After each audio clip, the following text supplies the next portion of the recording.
Bakit wala na namang ulam sa lamesa? Yaya! Ma'am, bakit po? Bakit wala na namang ulam sa lamesa? Nagugutom ako. Ay, sorry po ma'am. Kakatapos ko lang po kasi maglaba ng mga labahin niyo eh. Wala akong pake. Alam mo ikaw, hindi ko alam kung bakit ikaw pa yung naging katulong ko. Wala kang kwenta. Ma'am, sorry po talaga ma'am. Ipaghahain ko na lang po kayo ng mabilis para makakain na po kayo. Wag na! Nawalan na ako ng gana. Alam mo ikaw, kaya siguro pagiging katulong lang yung narating mo dahil wala kang silbi. Ma'am, sorry po ulit. Hindi na po mauulit. Lumayas ka na nga sa may harapan ko. Nakakasira ka ng araw. Si mama kapag manghihingi ng pera sa anak na nasa abroad. Hello anak. Oh, hello mama. Bakit po? Kumusta ka na anak? I miss you. Ay naku ma, wala na akong kwarta. Kakabadala ko pa lang sa inyo nung isang araw Ano? Tumawag lang naman ako Mangungumusta lang naman ako eh. Hindi naman ako nanghihingi Kala nyo kasi kapag natawag ako, nanghihingi lang ako. Pag ako namatay, kawawa kayo. Nay, ipapadala ko na po yung pera. Pinapataas niyo yung presyon ko. Pero salamat. Tao po. Bakit? Ano yon? Anong ginagawa ng isang pulubi na kagaya mo dito sa may bahay ko? Ano po kasi? Naghahanap po ba kayo ng katulong? Oo. Bakit? Pwede po ba ako? Ano? Sa itsura mong yan? Mukha ka nga magnanakaw eh. Baka kung ano pang nakawin mo dito sa may bahay ko. Grabe naman po kayo sa akin. Hindi po ako magnanakaw. Pinalaki po ako ng maayos ng nanay ko. Kailangan ko lang po kasi talaga ng mapagkakakitaan para makapag-aral na po ako eh. O siya, siguraduhin mo lang. Dahil kung hindi, humanda ka sa akin.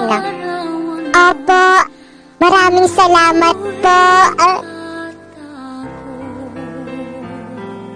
Mare? Bakit? Kairam naman ako ng pinggan. Ayoko nga. Puro na lang kayo hiram, di nyo naman sinusoli. Dali na, Mare. Huwag ka nang maarte. Ano? Aray! Manghihiram ka na nga lang ng pinggan. Ako pa yung sinasabihan mong maarte. Di wag! Anong meron? Mukhang may birthday party ka nila, Mare. Hindi man lang ako dinalan sa bahay ng handa nila. Humanda ka sa akin. Hoy, Mare! Oh, nandito ka pala. Bakit hindi mo ko in-invite dito sa may birthday party? Miski man lang dinalan mo lang ako sa may bahay ko ng handa. Pero... wag ka nang magpero-pero. Ang sabihin mo, madamot ka. Hello, Tay? Oh, hello, anak. Napatawag ka. Tay, kumusta ka na? Ayos ka lang po ba dyan sa may pinagtatrabahuhan mo? Oo naman, anak. Okay lang ang tatay. Maayos naman po ba yung turing sa'yo ng amo mo dyan? Oo, anak. Wag mo intindihin ng tatay. Ayos lang ako. Mabuti naman. I miss you, Tay. I miss you din, anak. Nasaan na ba yung katulong na yon? Yaya! Oh, sige na, anak. Ma'am, sorry po. Tumawag lang po yung anak ko. Hoy, umayos-ayos ka dyan. Baka nakakalimutan mo.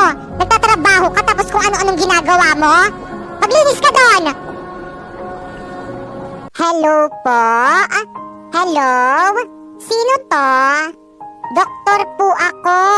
Yung anak niyo po nandito sa may hospital. Ano po?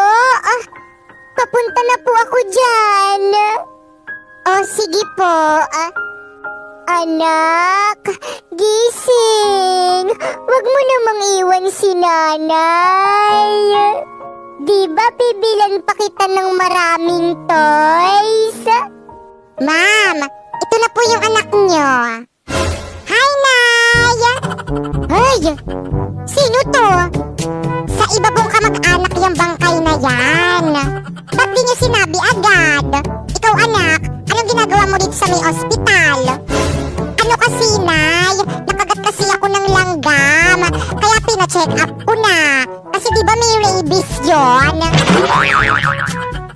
Ayusin mo yung pagtatrabaho mo katulong sa anak ko, ah. Apa, ma'am. Hindi ko po kayo bibiguin. Anak, bakit, Nay? May papakilala ako sa'yo. Sino, Nay? Siya, ang bago mong katulong. Hi po, ma'am. Ikaw? Kilala mo siya, anak? Yes, siya yung nakakadiring pulubi na pakalat-kalat sa school ko. Apo, ako nga po. Anong naisipan mo, Nay? Ba't ka tumanggap ng pulubing katulong? Ano po kasi, kailangan ko po kasi talaga ng trabaho para makapag-aral po ako. Hindi ikaw ang kinakausap ko. Huwag kang sumabata. Kahit mag-aral ka pa, wala kang mararating. Dahil dukha ka lang. Mahirap.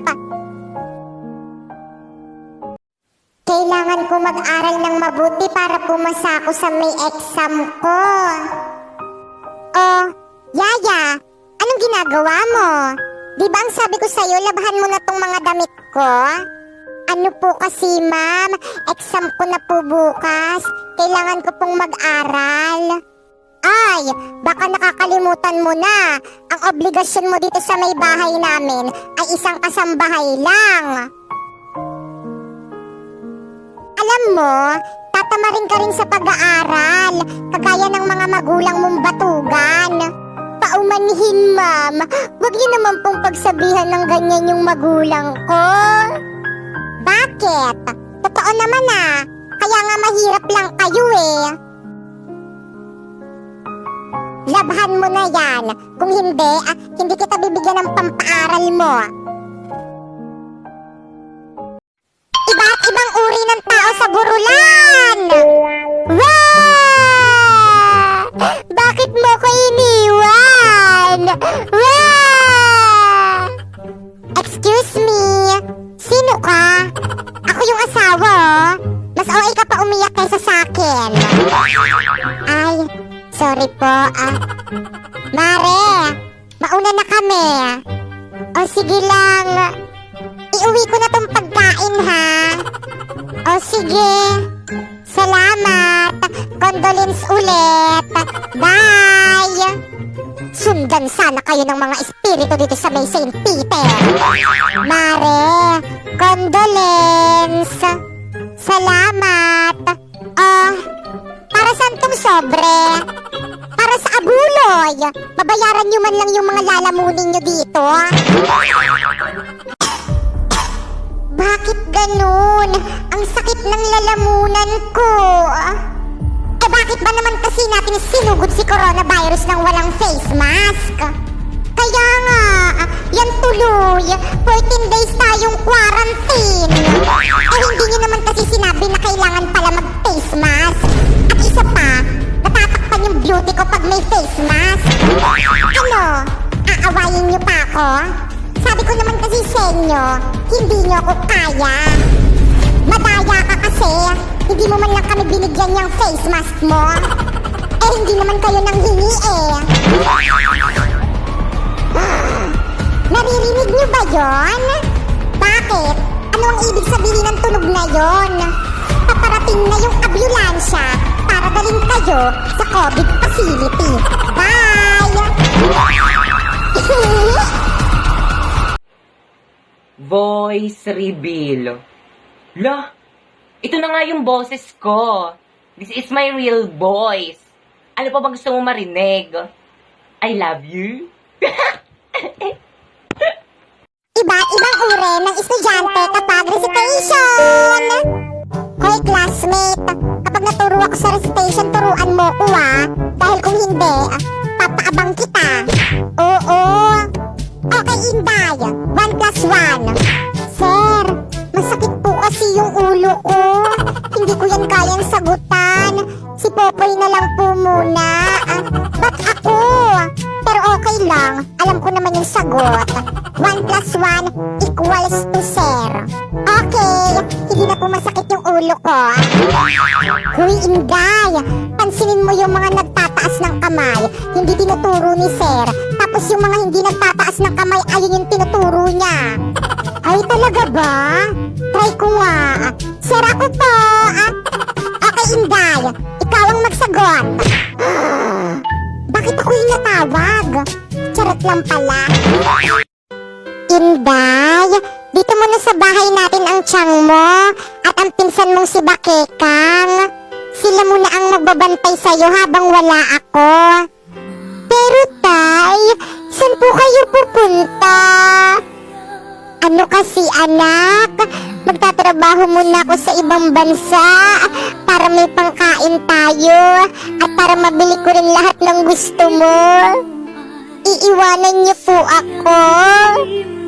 Oo anak, pansamantala lang naman eh. Babalik rin naman ako agad. Pero tay, Inday, wag nang makulit. Sige na, umalis ka na. Ako nang bahala sa anak mo. Paalam anak. Tay, pwede ba Inday, pigil-pigilan mo yung pag-iiyak mo? Nakakarindi ka. Hoy Inday, anong ginagawa mo dyan? Ano kasi Bakekang? Kwarto ko kasi ito. Pwes, hindi na ngayon. Akin na ngayon itong kwartong ito. Alis na. Pero Bakekang, ba't mo ko pinapaalis sa sarili kong kwarto? Pwede naman tayo magtabi Ayoko nga. Nay, si Inday ayaw umalis sa kwarto ko. Hoy Inday, umalis ka na dyan. Si Bakekang na ang matutulog dyan sa kwarto mo.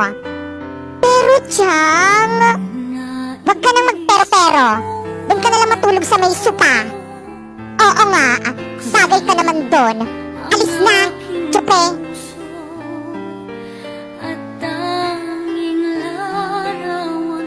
Chang, nagpadala na po ba yung tatay kong nasa abroad?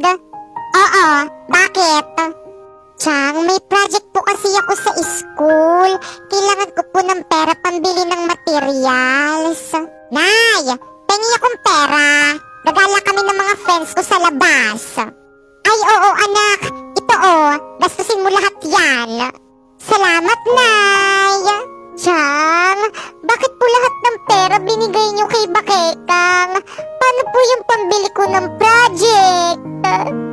Natural, anak niya ako. At wala kaming pakialam dyan sa may project mo, no? Pero padala sa akin yan ng tatay ko para mabili ko lahat ng kailangan ko. Wala kaming pake kung padala man to ng tatay mo.